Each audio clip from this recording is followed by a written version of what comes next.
suis au fond du fond, je suis dans une cellule de prison. En plus, on m'annonce une maladie incurable. J'avais l'impression d'être possédé par la drogue. Voilà, j'ai 25 ans, ma vie, elle est terminée. Ça me faisait tellement flipper que je me suis adressé à Dieu. Et donc, j'ai débarqué, et puis là, changement radical de vie.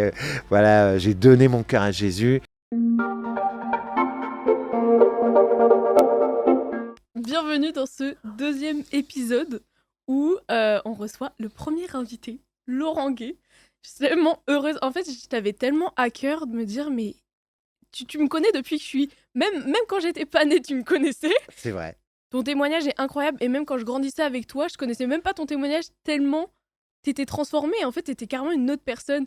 Et c'est vraiment ça que tu puisses apporter aux gens cet espoir en fait que tu es et que aujourd'hui tu es là vivant sur cette terre alors que tout le long de ton parcours ça a été un combat en fait et de pouvoir commencer un peu sur ton contexte familial, comment tu as grandi et ensuite comment tu as rencontré Dieu.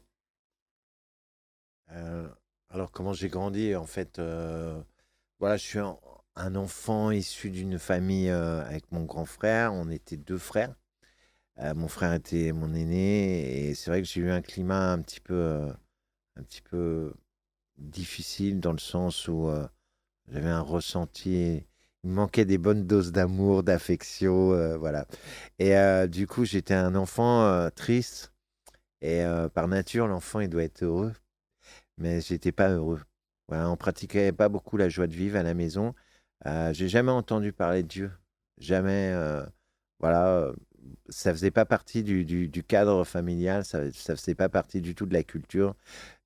Et donc, moi, très vite, généralement, quand tu te sens pas bien, j'ai très vite compensé avec des relations toxiques. Les personnes que j'allais voir, même si c'était pas des bonnes personnes, ils m'apportaient quelque chose qui me permettait de fuir une réalité qui me faisait flipper, en fait. Moi, je croyais pas en ma vie, quoi. Et du coup, j'ai commencé très, très vite à sombrer avec une petite bande sans me rendre compte. J'ai commencé un petit peu à descendre dans des petits larcins, des petits vols, la cam. Très vite, la drogue. Commencé à fumer du shit assez jeune. Et puis, euh, et puis voilà, quoi. Mm. Ça a descendu, ça a descendu. Mm. Et donc comment tu t'es dit, bah peut-être que Dieu existe, peut-être que en fait, il y a un sens à cette vie ici. Enfin, je dois trouver quelque chose pour me faire vivre, quoi, parce que c'était plus du coup la drogue qui te faisait vivre, entre guillemets, survivre. Ouais. Et En fait, bah là, on va passer à gros, un gros cap, un gros. un gros cap, ouais. Donc, en fait, si tu veux, moi, mon plus grand combat, ça a été 20 ans de drogue. Donc, j'ai été toxicomane, héroïnomane. Et à un moment donné, donc, je suis au fond du fond, je suis dans une cellule de prison. Tu vois, voilà. En plus, on m'annonce une maladie incurable, la maladie du VIH, du sida. Et donc, voilà, j'ai 25 ans, ma vie, elle est terminée. Voilà. Et du coup, en fait, donc dans ma tête, je laisse mes pensées être envahies de pensées de mort. Et, et je me prépare un objet tranchant. Et moi, je n'étais pas croyant du tout, hein. J'étais vraiment. Voilà, Dieu, c'était vraiment pas mon trip. Je ne connaissais pas, c'est tout, hein. Et en fait, je me suis adressé à Dieu euh, parce que j'avais une telle peur en moi, non pas de mourir, mais j'avais une peur de me retrouver en enfer. Donc, je sais pas si c'est assez particulier. En fait, j'avais l'impression d'être possédé par la drogue. Et du coup, la notion d'enfer, moi, je l'ai vécu sur cette terre, mais ça me faisait tellement flipper que je me suis adressé à Dieu. Et la parole de Dieu, elle nous dit: «Quiconque invoquera le nom du Seigneur sera sauvé». Mais Amen. je connaissais pas la parole de Dieu et j'ai crié vers Dieu, juste en lui demandant s'il pouvait me faire une place dans son paradis. Et là, j'ai été impacté, mais vraiment impacté. Donc il y avait des détenus qui dormaient. Moi, j'avais une lame dans les mains et le premier effet, c'est que je me suis mis à pleurer. Ça faisait tellement longtemps que je pleurais plus. J'étais un dur, hein, voilà. Et là, en fait, je pense que Dieu, il a déjà attendri mon cœur. Voilà. Alors, j'ai rien vu comme je te vois, mais ce que j'ai vu, c'est au-dedans de moi. C'était comme un songe éveillé et en fait, ce que j'ai vu, c'était vraiment un visage et heu et sur ce visage, en filigrane, hein, il y avait 2 mots, confiance, espérance. J'ai lâché la lave, j'ai commencé à croire qu'il y avait voilà, qu'il y avait une grande paix intérieure, comme une présence. J'ai commencé à croire qu'il y avait quelqu'un au-dessus de moi et pour qui je comptais. Et cette dose d'amour que j'avais besoin, elle était là, mais pas une petite giclette. J'étais vraiment envahi de cette présence de Dieu et heu et pendant mon incarcération, ça m'a aidé parce qu'en fait, j'ai pu commencer à me battre contre tous mes petits démons. Donc je me suis fabriqué une croix, je demandais à Dieu qu'il me protège. Je connaissais pas une prière, c'était vraiment, voilà. J'ai commencé à essayer de lire la parole de Dieu. C'était très, très difficile parce que j'étais pas du tout dans ce milieu-là. Je savais même pas, voilà.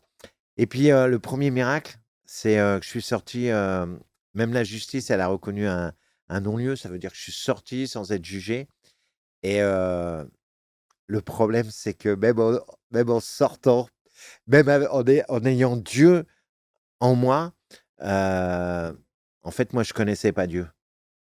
Si tu veux, il m'a sauvé la vie. Là, j'avais la certitude que Dieu m'avait sauvé la vie, que Christ m'avait sauvé la vie.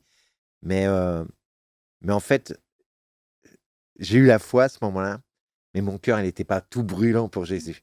Et j'ai redéconné parce que j'étais encore perdu. La seule chose que je pouvais plus faire, si tu veux, c'était voler, dealer, parce que Dieu avait éclairé ma conscience. Mais l'addiction, c'est une maladie chronique. Et on m'a proposé de la cam et rebelote. Et malheureusement, il a fallu attendre la maladie voilà, pour que je réalise combien je dépendais de Dieu. Mais pendant ce temps où il y a eu une rencontre et le temps où mon cœur a été, où j'ai donné mon cœur à Jésus, bah, il y a eu quand même à peu près 4 ans, quoi. Mais en même temps, peut-être que c'était le temps, le chemin, voilà, je ne sais pas comment expliquer ça. C'était du temps perdu parce que j'ai encore sombré, la maladie, elle était vraiment là, donc le sida s'est déclaré et donc on m'a dit clairement, les médecins à Paris, au CHU, à Bichat là, ils m'ont dit clairement qu'il me restait très peu de temps à vivre, quoi. Mais ça, c'est sans compter la puissance de Dieu et donc je te parle de cet événement, il y a plus de 30 ans. Donc voilà, il y a quelqu'un qui est venu me visiter à l'hôpital et cette personne-là, c'est devenu un ami et c'est la première personne qui m'a parlé du Christ. Et en fait, la foi vient de ce qu'on entend. Même si j'avais vu Jésus dans un songe, la foi vient vraiment de ce qu'on entend et en tant que chrétien, il est bon d'annoncer à temps, à contretemps, voilà et c'est ça qui m'a impacté. J'ai rencontré quelqu'un qui me parlait de ce que j'avais vu en prison, en fait et j'ai eu totale confiance et en fait, cette personne-là, en fait, je reviens à la dose d'amour, la dose de confiance, la dose de bienveillance et je pense que ça, c'est les attributs d'un chrétien. On doit être bienveillant, on doit bénir, notre prochain, l'aimer et cetera et bah, lui, vraiment, il m'a permis d'avoir confiance et c'est lui qui m'a conduit dans une communauté qui accueillait des malades fin de vie et donc j'ai débarqué et puis là, changement radical de vie, voilà, j'ai donné mon cœur à Jésus. Voilà, il y a eu des combats, hein, mais voilà, aujourd'hui, je suis marié, j'ai 2 enfants, enfin voilà, je suis un homme comblé et je crois que les personnes les plus heureuses que j'ai vues sur cette terre, c'est des gens qui ont des rêves, en fait, et des rêves éveillés. Parce que c'est Dieu qui dépose des rêves au-dedans de nous.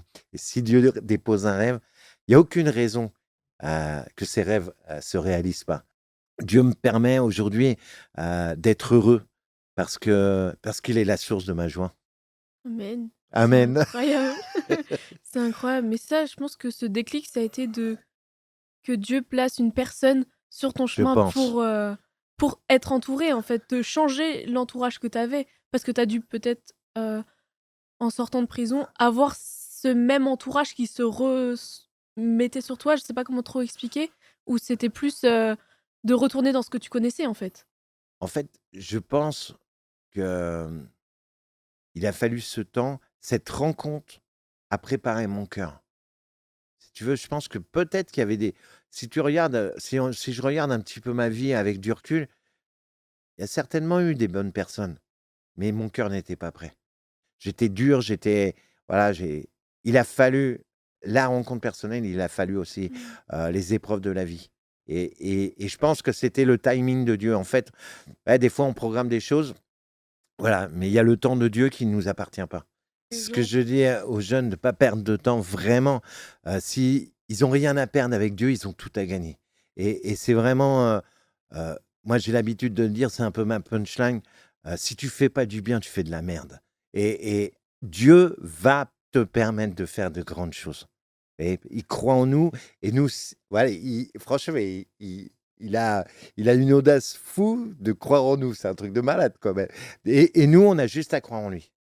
Et si on ose croire en lui, voilà, on va commencer à orienter notre vie vers quelque chose de grand. On est fait pour la grandeur, j'en suis convaincu. Et aujourd'hui, cette génération particulière va nous montrer des choses de fou de Dieu, quoi. Amen, c'est incroyable. Ah, j'y crois total. Mmh.